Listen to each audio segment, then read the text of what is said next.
Hello friends, எல்லோருக்கும் வணக்கம். நான் உங்கள் ஜெயலக்ஷ்மி. இந்த வீடியோவில் மார்கழி 8ஆம் நாளும் 9ஆம் நாளும் நடந்த எனக்கு ரொம்பவே சந்தோஷமான சில நிகழ்வுகளை உங்ககிட்ட ஷேர் பண்ணியிருக்கேன். கடைசி வரைக்கும் பாருங்கள்.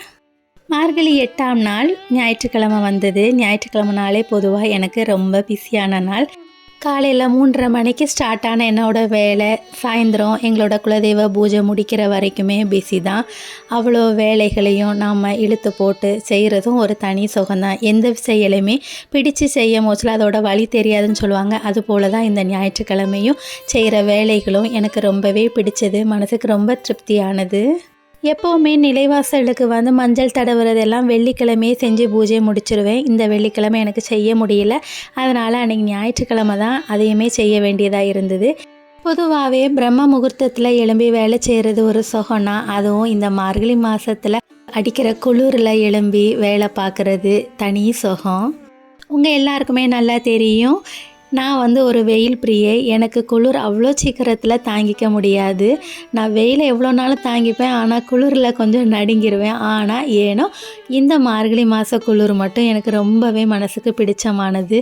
குளிர் அடித்தாலுமே அது எனக்கு பெருசாக பாதிக்கிற மாதிரி என் மனசுக்கு தோன்றதில்லை. ஏன்னா அந்த அளவுக்கு இந்த மார்கழி மாதத்தை எனக்கு ரொம்ப பிடிக்கும். எந்த செயலுமே எந்த பொருளாக இருந்தாலும் எதாக இருந்தாலும் நமக்கு பிடிச்சதுன்னா இந்த சுகத்தை தக்க வைக்கிறதுக்கு நம்ம எவ்வளோ கஷ்டப்படனாலும் செய்வோம் தானே. அது போல தான் இதுவும். அடிக்கிற குளிர் கூட எனக்கு இந்த மார்கழி மாதத்தில் மட்டும் ஏனோ சுகமாக தெரியுது. அப்படி அன்றைக்கி காலையில் நிலைவாசலில் மஞ்சள் தடவி துளசிக்கும் மஞ்சள்லாம் பூசி வாசல் எல்லாம் ரெடி பண்ணிவிட்டு வாசலில் விளக்கு வைக்கிறதுக்கு விளக்குமே அன்னைக்கு தான் க்ளீன் பண்ணிவிட்டு மஞ்சள் குங்குமம்லாம் வச்சு விளக்கேற்றுறதுக்கு ரெடி பண்ணிகிட்டு இருந்தேன். சில சிஸ்டர்ஸ் கேட்டிருந்தாங்க, இந்த விளக்கு கசியாமல் இருக்கிறதுக்கு என்ன பண்ணணும் அப்படின்னு. விளக்கு கசியாமல் இருக்கணும்னா பின்னாடி விளக்கோட பேக் சைடில் நெயில் பாலிஷ் கோட்டிங் கொடுங்க. உள்ளே கொடுக்க வேணாம், வெளியில் மட்டும் அந்த கீழே உள்ள லேயரில் ஒரு 2 கோட்டிங் நீங்கள் நெயில் பாலிஷ் அடித்து பாருங்கள். அவ்வளோ சீக்கிரத்தில் ஆயில் கசியாது. ட்ரை பண்ணி பார்த்துட்டு சொல்லுங்கள். ஏற்கனவே இதனை ஷார்ட்ஸில் ஷேர் பண்ணியிருக்கேன். புதுசாக வந்தவங்களுக்கு தெரியல, தெரியாதவங்களுக்கு இது பயனுள்ளதாக இருக்கட்டும்னு ஷேர் பண்ணேன். அதே போல் விளக்கை ரெடி பண்ணிவிட்டு முதல்ல எண்ணெயோ நெய்யையோ ஊற்றிட்டு தான் திரியை திரித்து போடணும். அது மாதிரி திரி ஒரு திரியாக போடக்கூடாது, 2 திரியை நல்லா திருகிக்கிட்டு அந்த முறுக்கி விடணும்னு சொல்லுவாங்க. அப்படி போட்டு ஏற்றுங்க. அதுதான் நம்ம குடும்பத்துக்கு நல்லதுன்னு பெரியவங்க சொல்லியிருக்காங்க.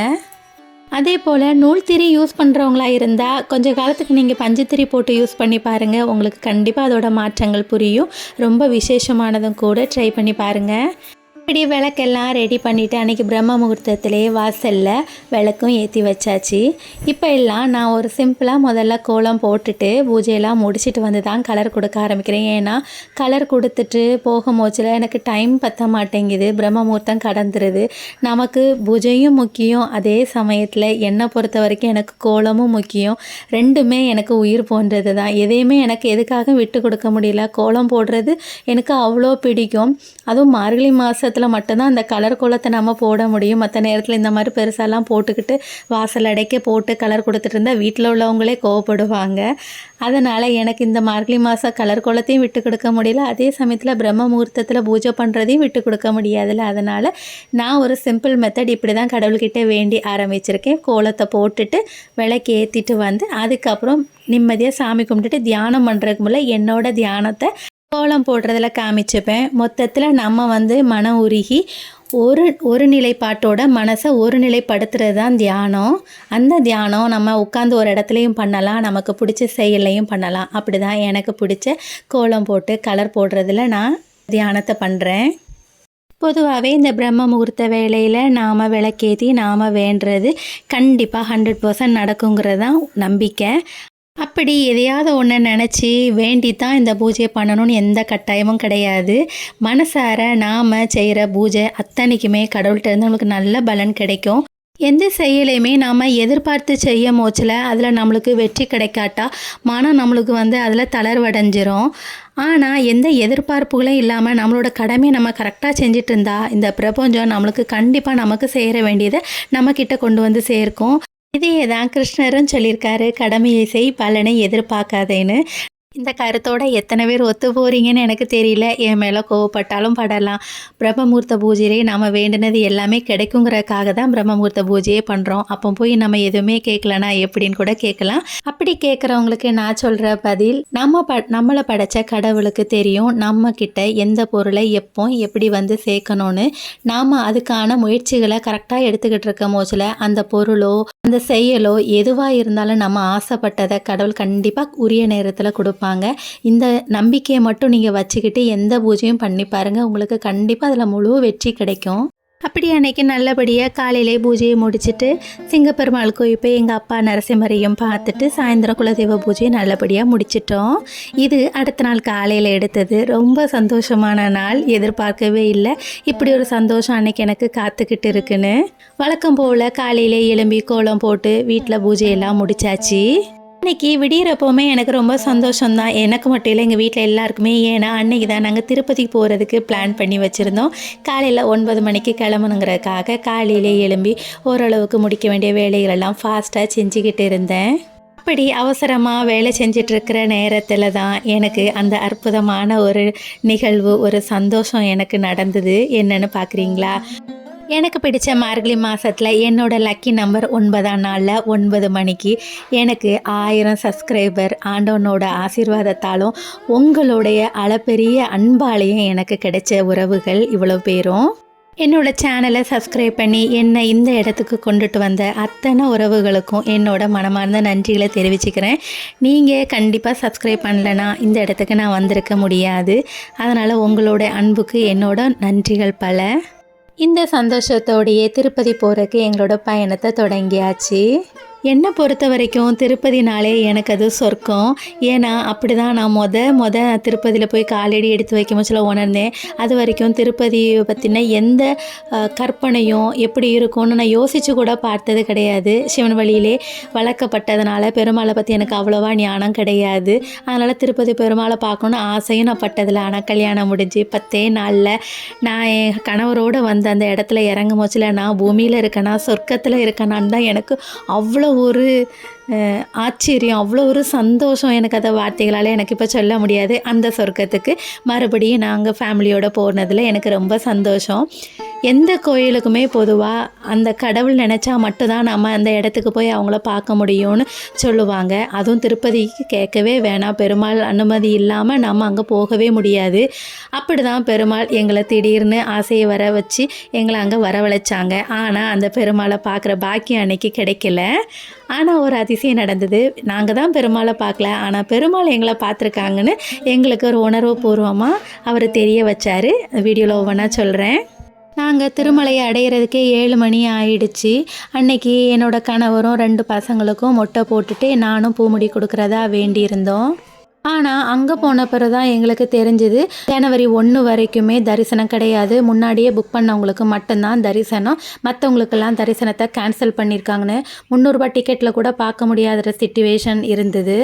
என்ன செய்யணும், கொஞ்சம் மனசு கொஞ்சம் கவலையாக தான் இருந்தது. இருந்தாலும் பரவாயில்லை, எனக்கு ஒரு நம்பிக்கை, கடவுளோட அனுமதி இல்லாமல் நம்ம இங்கே வந்திருக்க முடியாது. அப்போ ஏதோ ஒரு காரணத்துக்கு நம்மளை வரவழைச்சிருக்காங்க அப்படிங்கிற ஒரு நம்பிக்கையோடு நாங்கள் முடியெல்லாம் கொடுத்துட்டு நைட்டில் பிள்ளைங்களுக்கு குளிர் தாங்க முடியலன்னு சொல்லிட்டு படுக்க கூட இடம் கிடையாது. ரூம் புக் பண்ணலாங்கிற ஆசையில் தான் நாங்கள் கனவுகளோடு போனோம். அங்கே ரூமும் கிடைக்கல, லாக்கரும் கிடைக்கல. எப்படியோ நைட்டு தூங்குறதுக்கு ஒரு இடத்த பிடிச்சி போயாச்சு. அங்கே தான் அந்த அதிசயம் நடந்தது. அங்கே ரூமில் ஸ்டே பண்ணிடலாங்கிற எண்ணத்தோடு போனனால பெருசாக எதுவுமே முன்னேற்பாடாக எடுத்துகிட்டு போகலை. ஒரே ஒரு பெட்ஷீட் மட்டும் தான் எங்கள் கையில் இருந்தது. அந்த பெட்ஷீட்டை விரித்து பிள்ளைங்கள படுக்க வைக்கலான்னு நினச்சிக்கிட்டு விரிக்க மோச்சில் தான் ஒரு பெரியவர் இருந்து பிள்ளைங்க குளிர் தாங்க மாட்டாங்க, அதனால் ஒரு ரூமை காமிச்சு அங்கே பாய் இருக்கும் எடுத்துகிட்டு வாமான்னு சொன்னார். தெலுங்கில் தான் கை காட்டி எல்லாம் சொன்னாங்க. எனக்கு கொஞ்சம் புரிஞ்சும் புரியாமலும் இருந்தது. நான் போய் அந்த ரூமை தட்டி பார்க்கும் போது அங்கே ஒருத்தர் படுத்துட்டு இருந்து திட்டி தான் விட்டார். அந்த கவலையோட சரி இந்த பெட்ஷீட்டை வச்சு அட்ஜஸ்ட் பண்ணிக்கலான்னு நினச்சி நான் விரிக்கும் போச்சில் அவரும் என்னை பார்த்துக்கிட்டே இருந்தார். எனக்குள்ள லாங்குவேஜில் அவர்கிட்ட பேச முடியல. அதுக்கப்புறம் ஒரு ஆஃபீஸர் வந்தாங்க. அவங்கள கை காமிச்சு அவங்கக்கிட்ட போய் கேளுமான்னு சொல்லிட்டு சொன்னாங்க. மறுபடியும் அவங்கக்கிட்ட போய் கேட்கும் போச்சில் எங்களுக்கு 1க்கு 2 பாய் கிடச்சிது. 2 பாயை தவிர வேறு பாயும் அங்கே இல்லைன்னு சொன்னாங்க என் கணவர். அப்படி கிடைச்ச 2 பாயையும் விரித்து ஸ்வெட்டர் போட்டுட்டு அந்த பாயில் படுத்துமே மேலே பெட்ஷீட் ஒன்று தான் இருந்தது. போத்தியுமே எங்களை யாராலையுமே குளிர் தாங்க முடியல. அப்போது நினச்சிக்கிட்டோம், இந்த பாய் கூட இல்லைன்னா அன்றைக்கி அந்த என்ன நிலமையில நாங்கள் இருந்திருப்போன்னு. பிள்ளைங்களாம் நைட்டு நடுங்கிக்கிட்டு தான் இருந்தாங்க. ஓரளவுக்கு பெட்ஷீட் இருந்தனால கொஞ்சம் கவர் பண்ணி பிள்ளைங்கள அணைச்சி அந்த நைட்டு எப்படியோ இது பண்ணிட்டோம். உண்மையாகவே அன்றைக்கி அந்த பாய் கிடச்சது எங்களுக்கு கடவுளோட செயல் தான். அன்றைக்கி அந்த பாய் எங்களுக்கு பாய் கிடைக்கும்லாம் தெரியாது. பாய் கிடைக்கும் அப்படின்னு சொல்லிட்டு வழி காமிச்சு பிள்ளைங்க குளிர் தாங்க மாட்டாங்கன்னு சொல்லிட்டு எங்களுக்கு நல்லது நினச்ச அந்த மனுஷன் வேறு யாருமே கிடையாது. எங்களை காக்க வந்த பெருமாளை தாங்க நாங்கள் நினைக்கிறோம். காலையில் எழும்பி பார்க்கும் போச்சில் அவங்க இல்லை. நாங்கள் படுத்து கொஞ்ச நேரத்துலையுமே அவங்க கிளம்பியிருப்பாங்கன்னு நினைக்கேன். இடையில எழும்பும் போச்சிலேயே அந்த பெரியவர் இல்லைன்னு தான் என் வீட்டுக்காரவங்க சொன்னாங்க. அப்போது பெருமாள் எங்களை பார்க்க வந்திருக்காங்கன்னு அர்த்தம். பிள்ளைங்க குளிர் தாங்க மாட்டாங்க, அவங்களுக்கு ஒரு நல்ல வழியை ஏற்படுத்தி கொடுக்கணும்னு சொல்லிட்டு அந்த பெரியவர் மூலியமாக எங்களுக்கு கருணை புரிய வந்தவர் தான் அந்த திருமலை ஏழுமலையான். இப்படி அந்த பெருமாளோட கருணையால் அன்னைக்கு நைட்டை அந்த அடிக்கிற குளிரை தாக்கு பிடிச்சி எப்படியோ விடியல் வரைக்கும் வந்து சேர்ந்துட்டோம். விடிஞ்சதும் வேலையாக சாமி உள்ளே போய் பார்க்க முடியாது, ஆனால் கோயிலை சுற்றி வரலாம் அப்படின்னு சொல்லிட்டு எல்லாரும் கிளம்பிட்டோம். வைகுண்ட ஏகாதசினால் திருமலையே வேறு லெவலில் இருந்ததுன்னு தான் சொல்லணும்.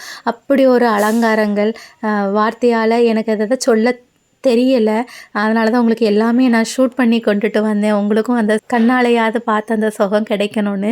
நான் ஃபஸ்ட்டு நினச்சேன் அதெல்லாம் ஆர்டிஃபிஷியல் ஃப்ளார்னு. கொஞ்சம் தான் செயற்கையாக வச்சுருந்தாங்க, மற்றது எல்லாமே ஒரிஜினல் பூவால் அலங்கரித்து அந்த உள்ளே நுழைஞ்சி வெளியே வர்றதுக்குள்ளே உள்ள உணர்வுகளே அவ்வளோ ஒரு சுகமாக இருந்தது. ஒவ்வொரு இடமுமே அவ்வளோ நேர்த்தியாக அவ்வளோ அழகாக அப்படி கச்சிதமாக மனுஷனாக செஞ்சாங்க அப்படிங்கிற அளவில் தான் நினைக்கிற அளவுக்கு இருந்தது. அதில் எம்பெருமான் ஸ்ரீமன் நாராயணரும் தாயாரும் உள்ள அம்சமாக அப்படி உட்காந்துருக்கதெல்லாம் பார்க்க கண்கோடி வேணும்னு தான் சொல்லலாம். அந்த ஒரு சுகத்தை அனுபவிச்சுட்டு உள்ள மலையில் சாமியை தான் பார்க்க முடியல, அட்லீஸ்ட் இந்த இதுலையாவது நம்மளுக்கு காட்சி கொடுத்தாங்கங்கள சந்தோஷத்தோடு நல்லா சுற்றி பார்த்துட்டு சாமியும் மனசார வேண்டிட்டு வெளியே வந்தோம். உண்மையாக சொல்லப்போனால் கோயிலில் இருந்த அந்த ஒவ்வொரு நிமிஷமுமே எங்களோட வாழ்நாளில் ஒரு பொற்காலம்னே சொல்கிற அளவுக்கு தான் இருந்தது. நாங்கள் மலையிலிருந்து அன்னைக்கு விடியற்காலையில் தான் பௌர்ணமி ஸ்டார்ட் ஆச்சு. அந்த நிலா வெளிச்சத்தில் சாப்பிட்டது, அந்த நில ஒளியில் கோயிலை ஃபுல்லாக அங்கங்கே சுற்றுனது. ஏன்னா ரூம் கிடைக்கல, லாக்கராது கிடைக்குமான்னு சொல்லிட்டு திருமலை ஃபுல்லாக அங்கங்கே போய் நடந்து டயர்டாகி கடைசியாக ஒரு இடத்துல வந்து தஞ்சம் வந்த இடத்துல கடவுளோட கருணையால் எங்களுக்கு ஒரு படுக்கை இடம், சுகமான ஒரு தூக்கம் கிடச்சிது. இப்படி அன்னைக்கு திருமலையில் நடந்தது எல்லாமே அந்த பெருமாள் தீர்மானித்தது எங்களுக்கு என்னென்ன செய்யணும்னு.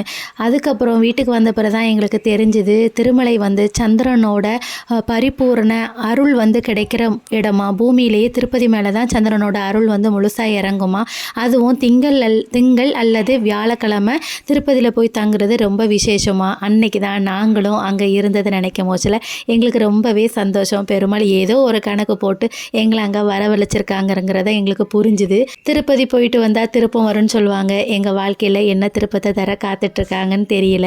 நடக்கிறதெல்லாம் நன்மைக்கேன்னு நினச்சி அந்த பெருமாளை வேண்டிட்டு நாங்கள் திருமலையிலேருந்து இறங்கி பெருமாளை தான் பார்க்க முடியல, அட்லீஸ்ட் தாயாரையாவது பார்த்துட்டு போகலான்னு சொல்லிட்டு திருச்சானூர் கிளம்பி இருந்தோம். திருப்பதி ஏழுமலையான் அழகுனா அவர் இருக்கிற இடமும் அவ்வளோ அழகு. இந்த வீடியோவில் ஷூட் பண்ணி காமிக்கும் போச்சுலே உங்களுக்கு தெரிஞ்சிருக்கும் அவர் இருக்கிற மலை எவ்வளோ அழகானது. பெருமாள் தான் அங்கே மலையாக இருக்காங்கன்னே சொல்லுவாங்க. அப்படி அந்த இடமுமே அப்படி பார்க்க பச்சை பசேர்னு இறங்கி வர ஒவ்வொரு நொடியும் அவ்வளோ சந்தோஷமாக இருந்தது பார்க்குறதுக்கு. திருச்சானூர் போகும் போச்சிலேயே 12:30 மணிக்கிட்ட ஆயிட்டு அங்கேயுமே செம கூட்டம். பெருமாளை பார்க்க முடியாத அத்தனை பக்தர்களும் அங்கே குமிஞ்சிருந்தாங்க. அங்கே கிட்டத்தட்ட 1 மணி நேரம் 1.5 மணி நேரத்துக்கு அப்புறம் தாயாரோட தரிசனம் கிடச்சிச்சு. ரொம்ப அருமையான தரிசனம். உண்மையாக சொல்லப்போனால் அப்பாவை விட அம்மாவுக்கு பிள்ளைங்க மேலே பாசம் அதிகம்னு சொல்லுவாங்க. அது அங்கே ப்ரூஃப் ஆச்சு. தாயார்கிட்ட நல்ல தரிசனம் கிடச்சிது. இன்னொரு அதிசயமும் நடந்தது. அங்கே திருச்சானூரில் எந்த வீடியோஸும் எடுக்க முடியல. ஏன்னா போனதுமே எங்களுக்கு அங்கே லாக்கர் கிடச்சிது. எல்லா லக்கேஜையும் ஃபோனு எல்லாமே லாக்கரில் வச்சுட்டு தான் உள்ளே போனோம். தாயார்கிட்ட நல்ல தரிசனம் வாங்கிட்டு வெளியே வர மோச்சில் தான் அந்த நிகழ்வு நடந்தது. பொதுவாக எல்லா கோயில்கள்லையுமே பலவிதமான கடைகள் போட்டிருப்பாங்க. பிளாட்ஃபார்மில் இருந்து விற்கிறவங்க நிறைய பேர் கையிலே வச்சுக்கிட்டு நிறைய சாமான் விற்பாங்க. குழந்தைங்களுக்கு பார்த்தாங்கன்னா குழந்தைங்களுக்கு பிடிச்ச பொருளாக கொண்டுட்டு வாங்கிக்கோங்கன்னு சொல்லுவாங்க. இது எல்லா கோயிலையுமே நடக்கிறது தான் பொதுவாக. இப்படி நாங்கள் போன பல கோயில்களில் நிறைய விளையாட்டு சாமான் இந்த மாதிரி சாமான்லாம் எடுத்துகிட்டு வந்து கொடுப்பாங்க. பிடிச்சதை வாங்குவோம், பிடிக்கலன்னா நாங்கள் பாட்டுக்கு போய்கிட்டே இருப்போம். ஆனால் திருச்சானூரில் ஒன்று நடந்தது. இது வரைக்கும் அப்படி யாருமே என்கிட்ட வந்து கேட்டதில்லை. லட்டு வாங்க நாங்கள் கவுண்டர்கிட்ட போகும்போதுல ஒரு பெரியவர் என்னை வழிமறைச்சி ஒரு ஃபோட்டோவை என் கையில் திணிச்சு 100 ரூபா கொடுத்து வாங்கிக்கோமான்னு சொன்னார். நான் வேணான்னு அவர்கிட்ட திருப்பி கொடுக்க அவர் 80 ரூபா கொடுத்தா போதும் ஆமான்னு சொன்னார். இல்லைங்க எனக்கு வேணாம் ஃபோட்டோ எதுவும் சொல்ல அவர் என் கையில் வலுக்கட்டாயமாக திருச்சி நீ 50 ரூபா கொடுத்தாலே போதும் இதை எடுத்துகிட்டு போமான்னு சொன்னார். திருப்பி பார்த்தா அஷ்டலட்சுமிகளோட படம் அது. எனக்கு அந்த படத்தை திருப்பி பார்த்து அதில் லட்சுமி தேவியோட முகத்தை பார்த்த உடனே எனக்கு பிடிச்சிட்டு எனக்கு கொடுக்க மனசே வரல. என் வீட்டுக்காரங்க என்கிட்ட இருந்து பிடிங்க அவங்கக்கிட்ட கொடுக்க பார்க்குறாங்க. ஆனால் அவங்கக்கிட்டேயும் கொடுக்க மாட்டேன்னு சொல்லிட்டு வலுக்கட்டாயமாக நான் வச்சுருக்கேன். அவர் என்கிட்ட 50 ரூபாய்க்கு நிற்கிறாரு, இவங்க என்ன கொடுன்னு சொல்கிறாங்க. அவர் வந்து என்ன வந்து காசை பெருசாக நினைக்காம என்கிட்ட கொடுக்குறதுலே அவர் குறியாக இருக்கார். சரி ஏதோ அந்த லட்சுமி தாயை நம்ம வீட்டுக்கு வரணும்னு ஆசைப்படுறாங்கன்னு நினச்சி நானும் 50 ரூபா கொடுத்து அவங்கள நல்லபடியாக கூட்டிகிட்டு வந்துட்டேன். காசு கொடுத்து இல்லை, கடவுளோட கருணையால் அவங்கள நான் கூட்டிகிட்டு வந்தேன். இந்த வீடியோவில் காமிச்சிருக்கிறது எல்லாமே நான் திருமலையில் ஆசைப்பட்டு வாங்கினது. கொஞ்சம் சாமான் ஞாபகமாக இருக்கட்டுமேன்னு சொல்லிட்டு வாங்கினேன். ரொம்ப பெருசாலாம் நாங்கள் ஷாப்பிங் பண்ணுறது கிடையாது. ஆளுக்கு ஒரு பொருளாக பிடிச்ச மாதிரி கொஞ்சம் வாங்கிக்கிட்டோம். அதில் ரொம்பவுமே சிறப்பு இந்த திருச்சானூரில் எனக்கு கிடைச்ச இந்த தாயார் தான். முகத்தை பார்த்தா உங்களுக்கே பிடிக்கும். அவ்வளோ அம்சமான அம்மா என்கிட்ட வந்து சேர்ந்துருக்காங்க. அந்த தாயாரை நல்லபடியாக வீட்டுக்கு கூட்டிகிட்டு வந்து வெள்ளிக்கிழமையில் அவங்களுக்கு ஒரு சின்ன பூஜையும் செஞ்சு முடிச்சிட்டேன். அது வெள்ளிக்கிழமை விலாக ஒரு நாள் நான் ஷேர் பண்ணுறேன். இப்படி சில அற்புதங்கள் என் வாழ்க்கையில் மார்கழி மாதத்தில் நடக்கிறனாலோ என்னவோ தெரியல. மார்கழி மாதம்னா எனக்கு அப்படி ஒரு பிரியம். இப்படி இந்த மார்கழி மாதத்தில் நடந்த சில அற்புதங்களை நிகழ்வுகளை உங்களோட ஷேர் பண்ணிக்கிட்டதில் எனக்கும் ரொம்ப சந்தோஷம். பிடிச்சிருந்தால் லைக் பண்ண மறக்காதீங்க. தேங்க்ஸ் ஃபார் வாட்சிங்.